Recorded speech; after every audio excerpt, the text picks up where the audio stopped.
What's up, YouTube? Crystal here, coming at you from the Mother Chambilo parking lot. Yeah, keep looking at me, lady. Keep looking at me. Anyways,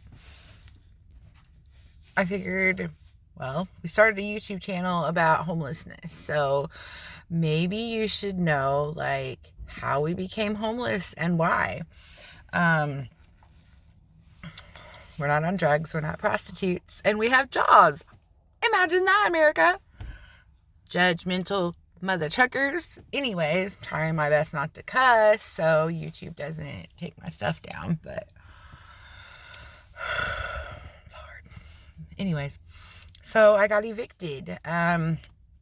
I lived in Evansville, Indiana, and I rented from a company called ERS Management. I was desperate at the time, so I just looked past all the 1-star reviews on Google, and I had to get a house for me and my 2 kids. I got a house. I lived there for 2 years.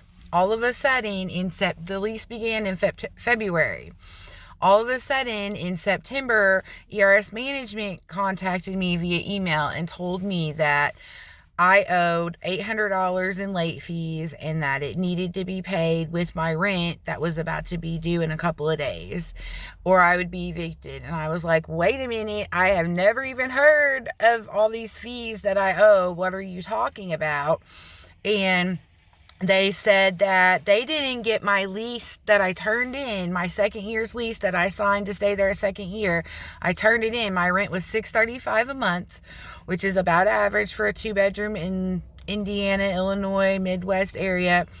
And they raised it to $698 because they didn't get my lease, they said. So I went through, I checked my old history of my emails where I had saved the lease that I had signed and turned back into them. So I screenshot all that and I showed it to him, and I was like, no, I did turn my lease in. And I told him that, and I was like, besides, if you raise the rent on me, aren't you supposed to tell me about that? Like, shouldn't I have gotten a notification or something that my rent was going to be raised? Because we could have handled this a long damn time ago. And they were like, well, we don't have it on file, so you didn't turn it in. And I had to pay my rent plus $800, being a single mom of 2 with no child support on either child. No help from anything. I was working. I took care of my bills. I had a car payment. I took care of that. I took care of my kids. I did everything. And they're expecting me to all of a sudden have this money. And so I didn't have it. And I told them I was not going to be able to, I can't. I don't have it budgeted. I don't have it. So I was talking to my daughter, and we were talking, and I was like, what do I do? What do I do? And I don't know. I mean, we wanted to move anyways, right? Because we didn't like the area after we'd been there for a while. And plus they had never came out and fixed things. When somebody broke my back door down, they never fixed the door. When they broke the door down, they had busted out the window too. And they put up like a piece of plexiglass and like taped it. It was weird, but I'm not a complainer. I never complained. Well, maybe I should have. So anyways, we were like, I guess we're just going to move into a hotel and find another place. So they evicted me. And when they did, we moved to a hotel. And then they told me that I had another court date. Like, I didn't even get to talk. I went in there. Didn't even get to like state a case or anything. It was really weird. Their lawyer was in there like evicting a courtroom full of people. And nobody really got to even fight it. Like, when I went up there, I tried to tell the lawyer that I wanted to fight it and everything. And he said there wasn't an option. Like, we didn't even get to see a judge or nothing. He just signed this paper and I was evicted. And then I had to show up, like a few months later, for additional charges to find out what all I owed. So I got evicted, and this all happened like within 2 weeks. I was told what I owed, and me and the kids were on the streets all within 2 weeks time. So I've never gotten eviction before in my whole life. I'm 41 years old. I We were in a hotel. After a couple weeks in the hotel, I couldn't afford that anymore because I do online sales. I'm an online sales director for a company online. I've been doing it for 9 years. It's a great job. I do other like side hustles like DoorDash and stuff like that, but that was like my main thing. That was my dream. That was what I was building and going for. So I only made about $1,000 a month. And that plus whatever other hustles I could do on the side and be able to stay at home with my kids because my daughter went to high school that I had to drive 20 minutes to get her there and go pick her up because their buses were too full and they didn't have enough drivers. So I really had struggles because she's making straight A's. She deserves to get her butt to school. So I'm like, okay, well, I can't. It's me getting another outside of the house job with the 2 kids and having to take her to school and everything. I was just like, okay, well, I'm just going to do the online thing. Whatever. Well, that wasn't enough to pay for a hotel for us. So eventually she had to go live with her dad and my little boy had to go live with his dad. And we've always been together our whole life. So here my kids are gone and I am out of money for a hotel. And I'm on the street.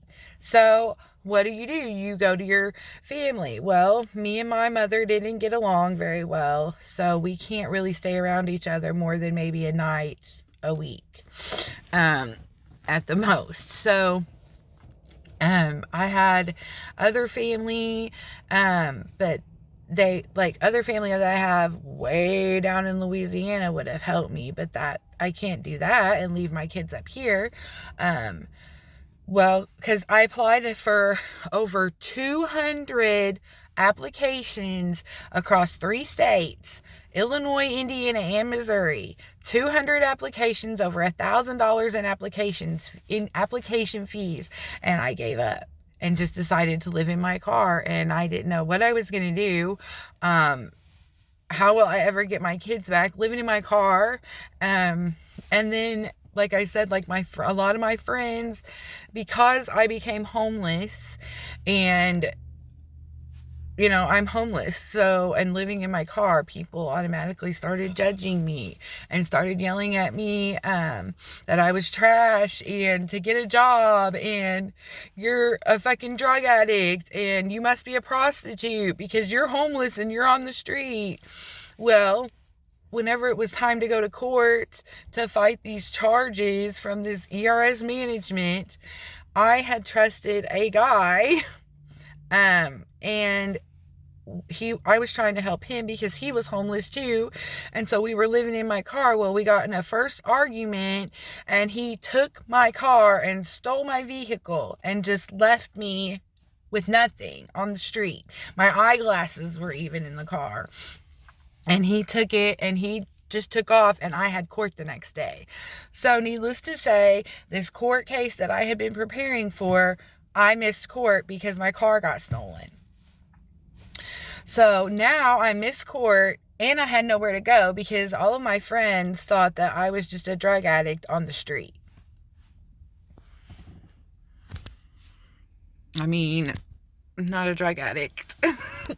I might smoke marijuana once in a while, but I don't keep it on me. I don't do anything else. And I'm clearly like somewhat healthy, I guess, if you can tell. Like, and so, you know, all of the judgments from people that had known me for 40 years of my life. And now me and my kids are in trouble and we need help. And we have helped people. I have done nothing but help people my whole life. I took them in. I took care of people. I was always buying groceries for people. And I did everything for people. So what I realized really hurts homeless people the most is when people fall on their ass and they get out there and they need help, and their friends and family that have been there for them and in their life their whole life, now all of a sudden just shunning them or dogging them or making fun of them or making up all these accusations about why they're homeless. And it's just pitiful. And people get out there on the street and they get fucking depressed because they think nobody cares about them anymore. Nobody loves them. They turn to drugs because the drug is the only thing in the whole world that they're being alive for. because the drug brings them the happiness that their friends and family do not bring them. And it's really sad. So I have been struggling, and I have been homeless and living in a vehicle. I worked, I got another vehicle, but again, not enough to pay for a hotel. And because of the one eviction on my record, the only place I could find that would actually approve me was like $1,500 a month. And like, that's just not feasible. I couldn't do it. So basically, if you have an eviction on your record and you're not rich, you're fucking screwed. I'm gonna have to bleep that out possibly, but nobody's telling me. But, that's just it. That is my story. And here I am 2 years later, still struggling. I bought a piece of property. I got a new van. I have a new boyfriend. His name is Wolf, and you'll also see him on this channel with me.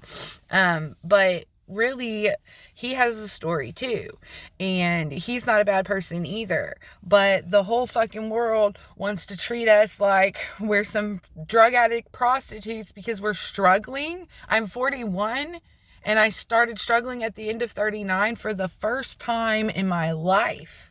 Like, I have 2 college degrees. I've always worked. I've always taken care of my kids, everything. Like, I've not done people wrong either. And the first time in my life that I'm struggling, and all this happens, and then grandma died, my 15-year-old cat, who was my emotional support animal, died. My friend randomly dropped dead from a heart attack. Another friend killed himself. Like, all of these deaths happened. I got evicted. I'm on the streets. My friends and family, 90% of them wouldn't even talk to me. It was just really hard. One of my very best friends, when I was struggling, and I asked her for $5 because I was like stranded with no gas and I needed help. She was my best friend since junior high, and she told me, go get help. What the hell you think I am doing? I'm asking my best friend of my whole life for $5, and you're not even going to give it to me because you're assuming that because I'm homeless, I'm on drugs, and you're not even talking to me or asking me. Like, so many people just immediately started ignoring me, and they hadn't even personally talked to me about why I was homeless or what was going on. So that completely destroyed my light. The only thing that kept it lit was me being able to video chat my kids and still see my kids and things like that, which that's a whole nother story with my daughter, but she's a teenager. But my son, he's 11. I still get to see him. I have to get hotels and things like that to see him. But I am still very much in his life. And all I really want to do is make things better. We have a piece of property, but they won't turn the electric on. I had to buy a place with cash because I couldn't get approved for nothing anywhere. I even applied for public housing in like 8 different counties, and they wouldn't help me. I'm not going to go to the homeless shelter because, first of all, I have a boyfriend, and it's very hard to get into shelters that are for men and women. And then if you do find one, the people there that are already in there, a lot of them are going to just rob the hell out of you. Or a lot of the shelters, like my boyfriend, when he was not with me and he was out going to shelters, they were infested with bed bugs, and they're really dirty. And it's pretty sad when people would rather sleep on the street than use our homeless shelters that are out there to help people, okay, that they're not. We went and applied for this place that helps poor people stay in hotels for a while, and they pay for you to stay in a hotel. And because I didn't have my social security card, we just did this a month ago, because I don't have a copy of I have everything else, and my social security card is on my taxes, my number. But because I didn't have the actual card, they're like, nah, bad. Okay. And this was like when it was freezing outside and it was in the teens, and we had to sleep in the car because the electric won't come on at the house that I just bought and the property that I bought, because it's a fixer-upper house. Like, what am I going to be able to afford with cash? I can't go buy a house. I had to buy a piece of crap that we're going to have to work hard to fix up just because I can't get a place to live. We cannot get a place to live. He's young, a lot younger than me. So he doesn't really have credit or anything like that either. But he had been doing a part-time job working for the fire department, doing some quality control help with them on some equipment here and there. But he hadn't found a solid job. And a couple of times he went in for interviews where we weren't able to get a shower before his interview. And so he wasn't able to get a job because he went in there looking dirty. And it wasn't our fault. Like, we didn't have any. Sometimes it's very hard to find a place to shower, to get a shower. The travel stations, the travel truck stops, those are $16 a shower. And we're like, that's going to be, what, over $32 just for us to get a shower? Like, come on. Like, so that is my story of why I'm homeless and why I'm living in my car still 2 years later, still cannot get a place to live, cannot get my kids back, cannot let us all be back together, a happy family like we were. This is America. I have applied everywhere for everything. I even looked up where felons, how you can look up the child predator map and it shows where they are. I was like, okay, this apartment building has 2 child predators. Maybe they'll approve me. No. I'm not a child predator, but I've been evicted one time in 40 years. And just because of that, the felons get a place to live, but me and my kids, we have to live on the street. America, the government, apparently takes care of everybody else but their own people. A single fucking mom who has never done anything wrong in her life. No help. I've gone everywhere. Like I said, public housing, Section 8, regular places, low-income places that are supposed to help people.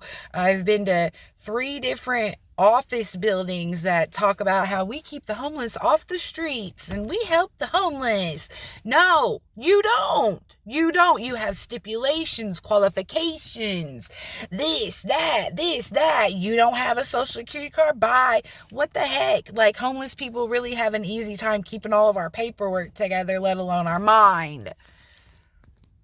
So, maybe I have brought some awareness to the world to stop making fun of homeless people because you don't know what the hell we've gone through. You don't know what we've been through. You don't know our story. And anybody can go from the top straight to the damn bottom tomorrow. And that's the truth. So America needs to check themselves. Bye, guys. Thanks for listening to my homeless story.